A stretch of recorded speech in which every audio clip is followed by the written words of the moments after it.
男人充5块钱话费，平台竟送了他的亲爹，但很明显便宜没好货。初次相见，亲爹不仅请他喝了上古天神之酒，还为他准备了驯鹿的心脏。威达是上古的纯正血脉，而作为他的后代，自然也拥有同样的命运。在他吃下心脏的那一刻，巨人族1000年来的历史全部涌入他的脑中。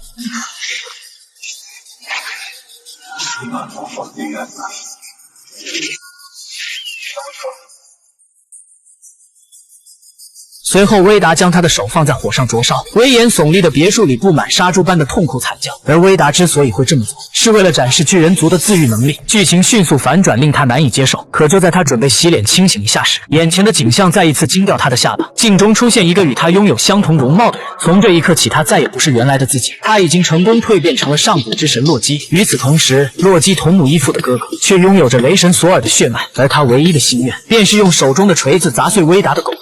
他试图将扔出去的锤子召唤回来，不过尴尬了，对方并没有乖乖听话。没办法，他们只好步行去寻找锤子。之后，索尔去找先知请教，为什么锤子不听自己的话。先知看到所谓的雷神之锤都快气疯了，拥有击杀天神能力的神器，怎么能是你零元购就能得到的？要想将锤子赋予无上的力量，那必须将其放在永不熄灭的永恒之火上炼化。正当先知要说出永恒之火的位置时，突然察觉到隔墙有耳，为了自身安全，他马上就消失了。其实，在外偷听的人是威达的妻子，也就是洛基的后妈。而洛基这边父子刚刚相认，都忘了自己原来贫穷的母亲。索尔担心弟弟赶去别墅，同时他也注意到客厅里的熊熊火焰。可因为之前2人的恩怨，威达很反感他的出现。